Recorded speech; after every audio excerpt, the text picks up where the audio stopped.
Hello and welcome back. तो आज की इस वीडियो में हम डिस्कस करेंगे कोऑर्डिनेट कोवेलेंट बॉन्ड को। तो कोऑर्डिनेट कोवेलेंट बॉन्ड और साथ ही साथ हमारे पास कुछ और इंटरमॉलिक्यूलर फोर्सेस हैं जिसके ऊपर हम यहाँ पर खुल के बात करेंगे। पहले हम बात करते हैं ना what does it mean by coordinate covalent bond. Covalent bond को तो हमें पता है जिसमें इलेक्ट्रॉन की इक्वल शेयरिंग होती है, ठीक है, शेयरिंग होती है एक दो एटम के बीच में। But what does it mean by coordinate covalent bond? So इसका दूसरा नाम है, इसको कहा जाता है डेटिव बॉन्ड भी कहा जाता है। ठीक है जी बेटा, तो दोनों नाम से आपके पास आ सकते हैं, या कोऑर्डिनेट कोवेलेंट बॉन्ड या फिर डेटिव बॉन्ड। तो सबसे पहले हम देखते हैं कि ये बॉन्ड होता क्या है। तो पहले हम कंडीशन की बात करते हैं। सो डेटिव बॉन्ड बनने के लिए ना हमें कम से कम दो एटम चाहिए, और इसमें से जो एक एटम होगा, ठीक है, उसके पास एक एटम के पास लोन पेयर होना चाहिए, ठीक है, और दूसरा एटम के पास, क्योंकि कोवेलेंट बॉन्ड हमेशा दो के बीच में बनता है ना, तो दूसरा जो एटम है ना उसके पास क्या होना चाहिए, एम्प्टी स्पेस मौजूद होना चाहिए। यानी अब देखो यहाँ से हमें क्लियर हो जाता है ना कि क्या मतलब है। डेटिव बॉन्ड में यानी कोऑर्डिनेट कोवेलेंट बॉन्ड में जब फॉर्म होता है ना, तो एक एटम अपना इलेक्ट्रॉन देता है, जबकि दूसरे के पास इलेक्ट्रॉन ना हो तो वो खाली सिर्फ अपना स्पेस देता है, अपना ऑर्बिटल देता है। ठीक है, सो हम ये कह सकते हैं कि this bond is formed between two atom where one atom gives lone pair of electron and the other atom will give their empty space। ठीक है, फॉर एग्जाम्पल अगर मैं यहाँ पर एक बॉन्ड की बात करूँ जो कि हमारे पास है वाटर, ठीक है जी, तो वाटर के पास हमें पता है ये वाला, इसके पास अच्छा खासा लोन पेयर मौजूद है। ठीक है जी, लोन पेयर और बॉन्ड पेयर के हवाले से मैंने वीडियो बनाया हुआ है, ज़रूर चेकआउट कीजिएगा। सो इसके पास लोन पेयर ऑफ इलेक्ट्रॉन मौजूद है, ये एक लोन पेयर है, ये दूसरा लोन पेयर है। ठीक है बेटा, सो ये तो बॉन्ड पेयर हो गया। सो वाटर के पास लोन पेयर है, तो अब वाटर के पास अगर कोई ऐसा एटम आ जाए जिसके पास इलेक्ट्रॉन बिल्कुल भी ना हो, यानी खाली स्पेस हो, जैसे हाइड्रोजन H+, हाइड्रोजन के पास एक ही इलेक्ट्रॉन होता है, तो प्लस फॉर्म में मतलब वो भी इलेक्ट्रॉन किसी ने ले लिया है, तो अब इसके पास सिर्फ और सिर्फ इसके ऑर्बिटल मौजूद है। तो अब यहाँ पर क्या होता है, ये जो एटम है ना हमारे पास, या ये मॉलिक्यूल है, सॉरी, एटम भी हो सकता है मॉलिक्यूल भी हो सकते हैं, बट यहाँ पर ऑक्सीजन एटम क्या करता है, अपना लोन पेयर ऑफ इलेक्ट्रॉन देता है। किसको देता है, दूसरे एटम को, जो हाइड्रोजन है, जो अपना क्या दे रहा है, एम्प्टी स्पेस दे रहा है। सो यहाँ पर एक नया बॉन्ड हमें बनता हुआ नजर आता है। और ये बॉन्ड कैसे बनेगा, जैसे कि ये ऑक्सीजन है ना, ठीक है, इसके पास एक लोन पेयर तो है, लेकिन दूसरा लोन पेयर इसने हाइड्रोजन को दे दिया है, ये हाइड्रोजन इसके साथ जुड़ गया। अच्छा, ये हाइड्रोजन पहले से ही है, ये हाइड्रोजन भी पहले से ही है। सो अब यहाँ पर एक नया मॉलिक्यूल बन गया है, तो ओवरऑल इस पर पॉजिटिव चार्ज आता है।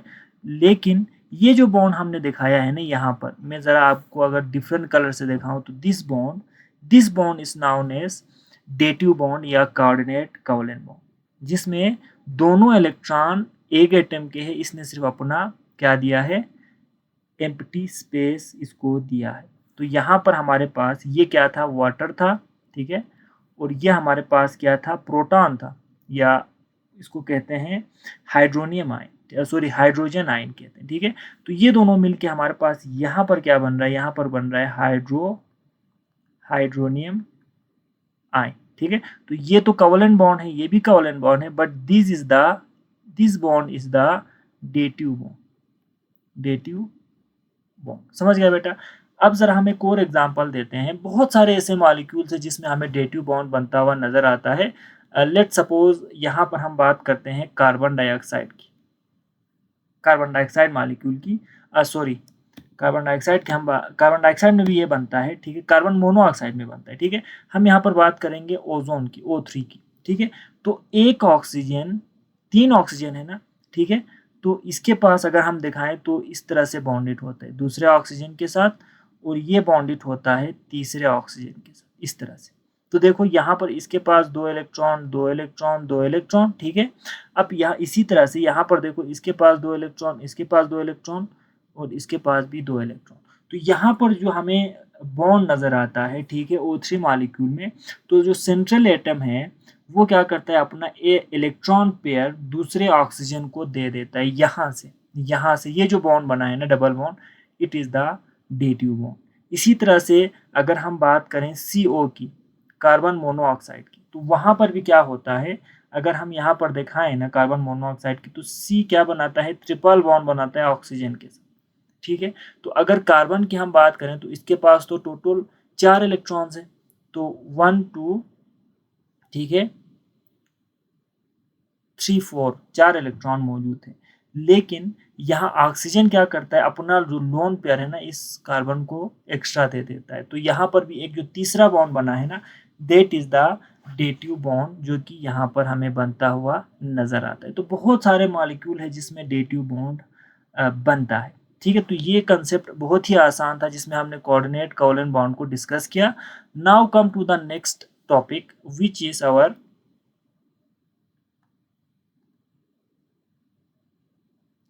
विच इज अवर इंटरमॉलिक्यूलर फोर्सेस। ठीक है, तो अभी हमने जो बात की वो बॉन्ड था, बेसिकली एक बॉन्ड बनता है, लेकिन ये बॉन्ड नहीं है, ये है हमारे पास इंटर मॉलिक्यूलर फोर्सेस। ठीक है जी, तो इंटरमॉलिक्यूलर फोर्सेस पे बिल्कुल एक अलग वीडियो बन सकता है, लेकिन मैं इसी वीडियो में इसको कवर करूंगा कि इंटरमॉलिक्यूलर फोर्सेस असल में होता क्या है।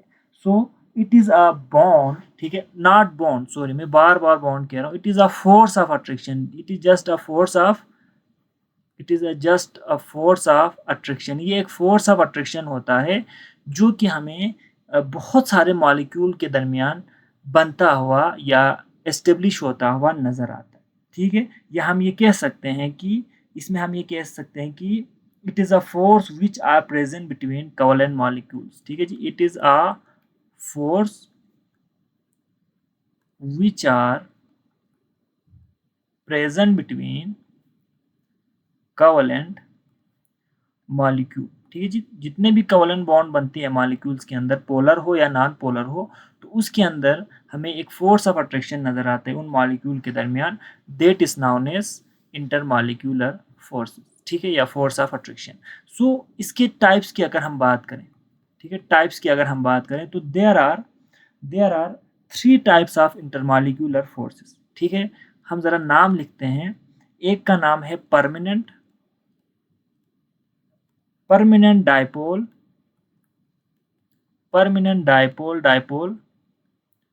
फोर्स। ठीक है, अच्छा फोर्सेस कर देते हैं हम। दूसरा हमारे पास क्या है, दूसरा हमारे पास है instantaneous dipole forces. And the third one is, जो कि इन तीनों में सबसे स्ट्रांग होता है, जो होता है हमारे पास हाइड्रोजन बॉन्ड। ठीक है, तो इस वीडियो में हम इन तीनों पर डिटेल में बात करेंगे कि ये असल में होते क्या हैं और कहाँ पर किन मॉलिक्यूल के दरमियान एस्टेब्लिश होता है। So let's start from the first one which is our permanent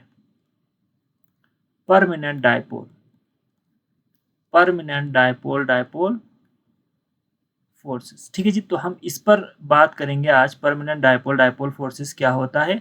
तो परमानेंट डाइपोल से क्या मुराद है, तो हमने बात की थी जो पोलर मॉलिक्यूल होता है लाइक HCl। ठीक है, तो इसमें एक इलेक्ट्रोनेगेटिव एक इलेक्ट्रोपॉजिटिव होता है, सो इसको कहते हैं ना डाइपोल। ठीक है, यानी इस मॉलिक्यूल के दरमियान एक पोल बना हुआ, ये एक पोल है, ये एक पोल है, तो ये डाइपोल है। सो ये एक डाइपोल है। ठीक है, इसी तरह से एक और इसी तरह का अगर मॉलिक्यूल होगा, लेट सपोज HCl है, तो यहाँ पर भी हमें एक डाइपोल नजर आएगा, ये एक डाइपोल है, ये एक डाइपोल है। सो ये हमेशा से इसी फॉर्म में ही रहता है। परमानेंट से क्या मुराद है, हमेशा HCl इसी फॉर्म में रहता है और ये भी इसी फॉर्म में ही रहता है।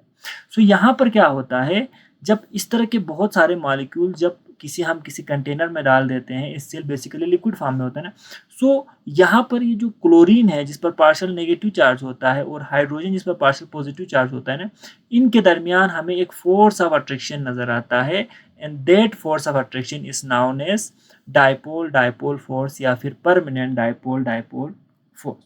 ठीक है जी, तो यहाँ पर हमें क्या समझ में आता है परमानेंट डाइपोल फोर्सेस से, तो हम ये कह सकते हैं कि it is a force of attraction present between, हम ये लिख सकते हैं प्रेजेंट बिटवीन पोलर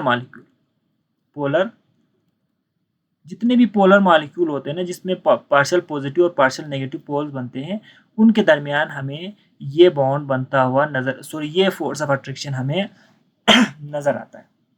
अच्छा, और इसमें एक पर पार्शियल पॉजिटिव और एक पर पार्शियल नेगेटिव हमें बनता हुआ नजर आता है। ठीक है जी।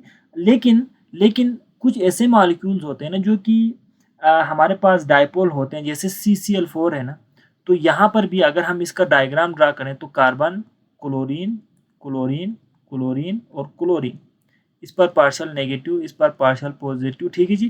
तो यहाँ पर भी आपको पोल नजर आएगा, लेकिन ओवरऑल जो पोलरिटी होता है ना, ये लेफ्ट राइट कैंसिल हो जाता है और इसका जो डायपोल मूवमेंट होता है या म्यू होता है वो 0 बन जाता है। तो this is non polar, this is non polar. ठीक है, इस पर भी मैंने एक पूरा वीडियो बनाया हुआ है नेचर ऑफ बॉन्ड पे, जरूर वो वीडियो चेकआउट कीजिएगा, आपको ये समझ में आ जाएगा। ठीक है, तो ऐसे मॉलिक्यूल में जो कि टेट्राहाइड्रल शेप या लीनियर शेप का होता है, हालांकि डायपोल मूवमेंट पोल इनके अंदर बनते हुए नजर आता है, but it is non polar. So इसमें हमें ये पोल्स यानी permanent dipole dipole force of attraction नजर नहीं आएगा, ये सिर्फ और सिर्फ पोलर मॉलिक्यूल्स के अंदर नजर आएगा। और अगर आपसे कहा जाए ना कैसे ये बॉन्ड दिखाएंगे, तो आप ये वाला एग्जांपल दिखा सकते हैं, इस तरह से ये बॉन्ड बनता है।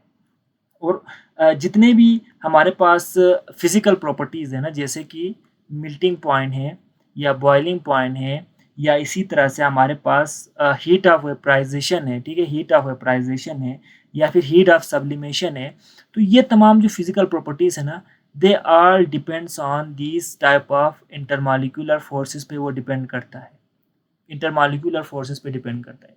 तो अगर स्ट्रॉन्ग इंटरमॉलिक्यूलर फोर्स होगा, लाइक जैसे कि परमानेंट डायपोल डायपोल एक हद तक स्ट्रॉन्ग एक फोर्स ऑफ अट्रैक्शन है, ठीक है, इस पर हम बात करेंगे।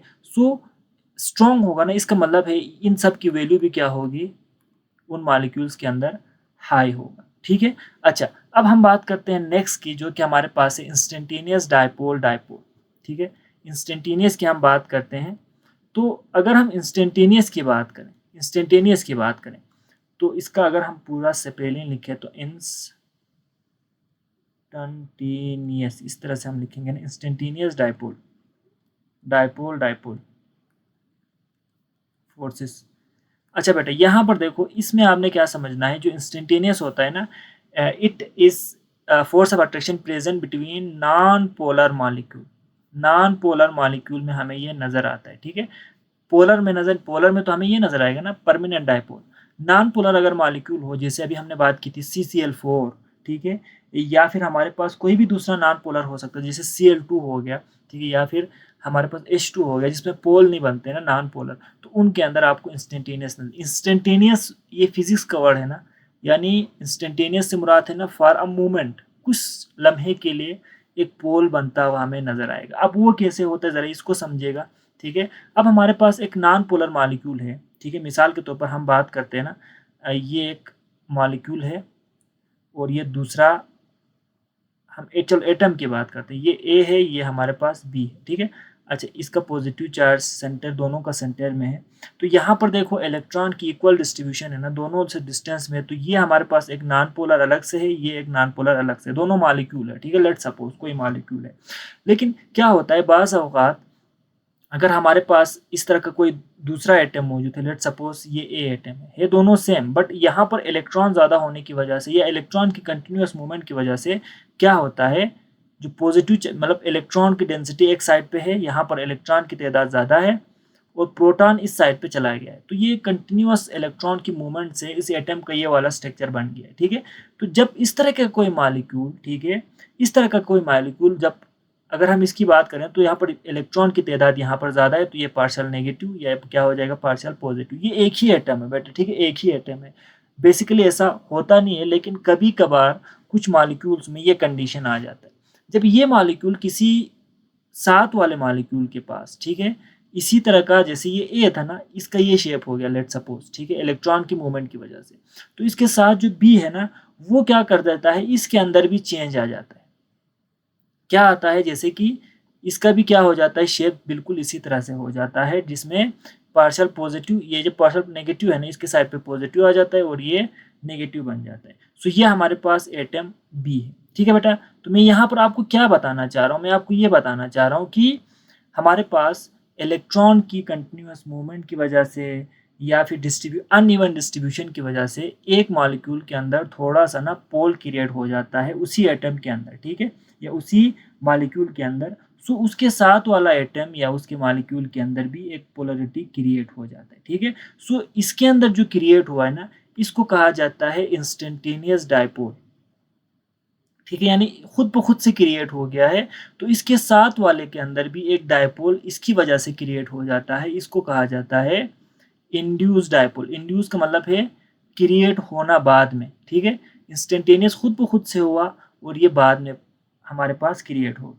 तो अब क्या होता है, इन दोनों के दरमियान एक weak force of attraction create हो जाता है, बन जाता है, और इस फोर्स ऑफ अट्रैक्शन को हम क्या कहते हैं, instantaneous dipole force of attraction कहते हैं, ठीक है। आई होप आपको ये पूरा कंसेप्ट समझ में आ गया होगा। सो ये जो फोर्स ऑफ अट्रैक्शन होता है ना, ये कुछ मोमेंट के लिए होता है, फिर ये दोबारा से जब इलेक्ट्रॉन की इवन डिस्ट्रीब्यूशन इस कंडीशन में दोबारा से जाता है ना, तो ये पोल भी ख़त्म हो जाता है और ये फोर्स ऑफ अट्रैक्शन भी यहाँ से ख़त्म हो जाता है, ठीक है।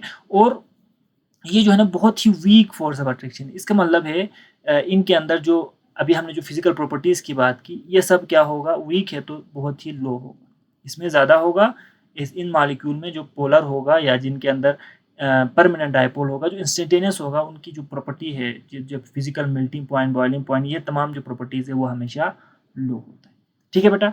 अब हम जाते हैं थर्ड की तरफ, जो कि हमारे पास है, हमने लिखा था हाइड्रोजन बॉन्डिंग, ठीक है बेटा। हमने क्या लिखा था, थर्ड हमारे पास है इसका, वह हमारे पास है हाइड्रोजन बॉन्डिंग। अच्छा, अब ये जो हाइड्रोजन बॉन्डिंग है ना, it is also a type of permanent dipole. Permanent dipole का ही एक टाइप होता है, ठीक है बेटा। तो अलग से कुछ नहीं है, जो हमने शुरू में डिस्कस किया था उसी तरह के पोलर मॉलिक्यूल के अंदर हमें ये नजर आता है, ठीक है जी, पोलर मॉलिक्यूल्स के अंदर नजर आता है। लेकिन ये जो फोर्स ऑफ अट्रैक्शन होता है ना, ये स्पेशल होता है किसके दरमियान, ऑक्सीजन, नाइट्रोजन, ठीक है जी, हाई इलेक्ट्रोनेगेटिव एटम या एलिमेंट कहा जाता है, ठीक है, या फिर हम कह सकते हैं ना फ्लोरीन का, हाई इलेक्ट्रोनेगेटिव एटम का हाइड्रोजन के साथ, ठीक है, एक फोर्स ऑफ अट्रैक्शन क्रिएट होता है, स्ट्रॉन्ग होता है, बहुत ही ज़्यादा स्ट्रॉन्ग फोर्स ऑफ अट्रैक्शन होता है, और इस फोर्स ऑफ अट्रैक्शन को हम कहते हैं हाइड्रोजन बॉन्डिंग। फॉर एग्जाम्पल हमारे पास अगर एक वाटर का मॉलिक्यूल है, ठीक है जी, इस तरह का शेप होता है ना, इसका वी शेप, और दूसरा यहाँ पर एक और वाटर का मॉलिक्यूल है सिमिलर का, ठीक है, तो क्या होगा, देखो यहाँ पर पार्शियल नेगेटिव, ये पॉजिटिव, ये पार्शियल पॉजिटिव, ये पार्शियल नेगेटिव होता है ना। सो देखो ये जो पार्शियल नेगेटिव और पॉजिटिव के दरमियान एक फोर्स ऑफ अट्रैक्शन बनता है, और इसी फोर्स ऑफ अट्रैक्शन को क्या कहा जाता है, हाइड्रोजन बॉन्डिंग। सिमिलरली अगर हमारे पास NH3 हो, ठीक है, हम अमोनिया की बात करते हैं, ठीक है, NH3, ये एक NH3 है, और दूसरा यहाँ पर एक और NH3 है, ठीक है, मॉलिक्यूल है, तो बहुत सारे मॉलिक्यूल्स होंगे ना, तो इस पर पार्शियल पॉजिटिव, इस पर पार्शियल नेगेटिव, इस पर पार्शियल नेगेटिव, इस पर पार्शियल पॉजिटिव, ठीक है। तो यहाँ पर देखो नाइट्रोजन का हाइड्रोजन के साथ, क्योंकि तीनों में से कोई भी हो सकता है, एक फोर्स ऑफ अट्रैक्शन यहाँ पर क्रिएट होता है, और इसको क्या कहा जाता है, हाइड्रोजन बॉन्डिंग कहा जाता है। इसी तरह से अगर मैं यहाँ पर दोबारा से अगर आपको दिखाऊँ, ये वाटर है और यहाँ पर ये हमारे पास अमोनिया है, ठीक है जी, यहाँ पर H है, यहाँ पर H है, यहाँ पर H है, तो इसके दरमियान भी हो सकता है, ठीक है, partial negative, partial positive, partial negative, partial positive. So यहाँ पर ऑक्सीजन और हाइड्रोजन के बीच दोबारा से एक बॉन्ड होगी, जिसको कहा जाता है हाइड्रोजन बॉन्डिंग, ठीक है। So it is a very strong force of attraction जो कि हमें नजर आता है। इसी वजह से अमोनिया को आप वाटर में मिलाएंगे ना, तो वाटर सोलेबल बन जाता है, क्यों, क्योंकि सोलेबिलिटी का भी जो इफेक्ट होता है ना, it also depend upon the intermolecular force. तो ये दोनों एक फोर्स बनाएगा, force of strong force of attraction, तो इजीली ये सोलेबल हो जाता है, ठीक है जी। तो ये हमारे पास तकरीबन तीनों का हमने यहाँ पर एक्सप्लेन कर दिया, और ये हमारे पास ख़त्म भी हो गया। लेकिन लास्ट में एक चीज़ जो मैं यहाँ पर करना चाह रहा हूँ, वो है इन तीनों के दरमियान कंपैरिजन, कि कौन सा वाला स्ट्रॉन्ग होगा और कौन सा वाला वीक होगा। तो सबसे ज़्यादा जो स्ट्रॉन्ग होता है इन सब में, तीनों में से, वो होता है हाइड्रोजन बॉन्डिंग। इससे कम कौन सा होता है, तो परमानेंट डायपोल वाला होता है। और इससे भी वीक कौन सा होता है हमारे पास, इंस्टेंटेनियस डायपोल वाला सबसे वीक फोर्स ऑफ अट्रैक्शन होता है। समझ गए बेटा। सो हाइड्रोजन बॉन्डिंग जिसके अंदर होगी, ठीक है। अब अगर हम बॉइलिंग पॉइंट की बात करें, सबसे ज़्यादा बॉइलिंग पॉइंट किसका होगा, तो जिसमें हाइड्रोजन बॉन्डिंग होगी, जैसे कि वाटर है, ठीक है, 100 डिग्री पे बॉयल होता है, तो बॉइलिंग पॉइंट इसका ज़्यादा होता है। जबकि अगर हम HCl की बात करें ना, तो HCl में परमानेंट डाइपोल होता है, तो इसका बॉइलिंग पॉइंट कितना होता है -85। देखो इसका बॉइलिंग पॉइंट ज़्यादा है, ठीक है जी, इसका बॉइलिंग पॉइंट उससे कम है। और इसी तरह से अगर हम CH4 की बात करें, मीथेन की, तो उनके नॉन पोलर है ना, ये पोलर है, नॉन पोलर है, तो उसमें इंस्टेंटेनियस डाइपोल होता है, तो इसका जो हमारे पास बॉइलिंग पॉइंट होता है 162 डिग्री सेंटीग्रेड। तो देखो हाईएस्ट बॉइलिंग पॉइंट किसका है, जिसका ये फिजिकल प्रॉपर्टी है ना, तो हाइड्रोजन जो स्ट्रॉन्ग होता है उसका बॉइलिंग पॉइंट ज़्यादा, उससे इसका थोड़ा कम, और सबसे कम किसका होता है, जिसमें इंस्टेंटेनियस होता है बॉइलिंग पॉइंट उसका कम। तो स्ट्रॉन्ग फोर्स ऑफ अट्रैक्शन हो तो फिजिकल प्रॉपर्टी भी high, weak force of attraction हो तो फिजिकल प्रॉपर्टी भी लो ही होता है। ठीक है बेटा। और इसमें एक और लास्ट टॉपिक जो मैं आपको समझाऊंगा वो है वाई, एक सवाल है, ठीक है, why ice float on water. ठीक है जी, ये इसी जो है ना फिजिकल अट्रैक्शन से रिलेटेड है, तो हम यहाँ पर लिखते हैं why float on water, sorry मैंने यहाँ पर वाई आइस लिखना था ना, why ice float on water.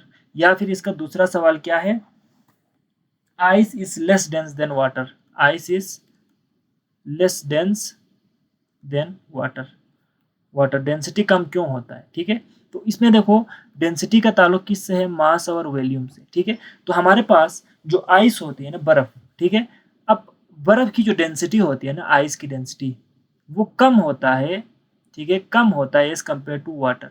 ऐसा क्यों होता है, देखो हमने कहा था कि वाटर के अंदर कौन सा बॉन्डिंग होता है, हाइड्रोजन बॉन्डिंग होता है। ठीक है, जब वाटर के अंदर हाइड्रोजन बॉन्डिंग होता है तो लिक्विड फॉर्म में एक हमें हाइड्रोजन बॉन्डिंग नजर आता है, लेकिन जो ही ये आइस बनता है ना सॉलिड फॉर्म में, सो हाइड्रोजन बॉन्डिंग की वजह से जो सॉलिड के अंदर, जैसे लिक्विड के अंदर मॉलिक्यूल के दरमियान काफी डिस्टेंस होता है ना, ठीक है, लेकिन आइस के अंदर क्या होता है, सॉलिड है, तो उसमें मॉलिक्यूल बिल्कुल क्लोजली पैक्ड होनी चाहिए। ठीक है, लेकिन जो ही वाटर कन्वर्ट होता है आइस के अंदर, so due to the hydrogen bonding, ये एक फोर्स ऑफ अट्रैक्शन है ना, ठीक है, तो इसका जो शेप है, यानी हर वाटर मॉलिक्यूल का जो शेप होता है ना, वो क्या हो जाता है, हाइड्रोजन बॉन्डिंग की वजह से थोड़ा सा ना इसके अंदर इरेगुलरिटी आ जाता है, 3 डायमेंशनल एक बहुत बड़ा नेटवर्क बन जाता है। और हाइड्रोजन बॉन्डिंग की वजह से ना ये जो मॉलिक्यूल है क्लोज आने के बजाय, ठीक है, हाइड्रोजन बॉन्डिंग की वजह से और ज़्यादा एक दूसरे से डिस्टेंस पे चला जाता है, एक नेटवर्क बन जाता है, हाइड्रोजन बॉन्डिंग इस तरह से बहुत बड़ा नेटवर्क बन जाता है। सो अगर हम बात करें वाटर में, तो इसका वॉल्यूम कम था, लेकिन जो ही आइस में कन्वर्ट होता है ड्यू टू हाइड्रोजन बॉन्डिंग, इनके दरमियान स्पेस और बढ़ जाता है, एक बहुत बड़ा 3D स्ट्रक्चर बन जाता है। तो इसका जो वॉल्यूम है, इसका वॉल्यूम क्या हो जाता है, ये वाटर में था ना, आइस में इसका वॉल्यूम ज़्यादा हो जाता है। तो अगर आइस में इसका वॉल्यूम ज़्यादा होगा तो डेंसिटी क्या होगा, आइस का डेंसिटी कम होगा। तो जिसकी डेंसिटी कम होती है, ठीक है, वो क्या होता है, वो हल्का हो जाता है ना, ठीक है, तो क्या होगा, पानी नीचे रहता है, ठीक है, अगर हम कंटेनर की बात करें तो वाटर नीचे, और इसके ऊपर आइस फ्लोट करना शुरू कर देता है, बिकॉज इसका डेंसिटी लो बन जाता है। ठीक है, तो इसका पूरा ताल्लुक किस चीज़ से होता है, due to the hydrogen bonding. ठीक है, तो ये हमारे पास तकरीबन जो यहाँ इस पूरे कंसेप्ट से, यानी इंटरमॉलिक्यूलर फोर्स से जितनी भी बातें थी मैंने यहाँ पर क्लियर कर दिया है। सो आई होप आपको ये चीज़ समझ में भी आ गया होगा। सो मिलते हैं नेक्स्ट वीडियो में, अपना ख्याल रखिएगा।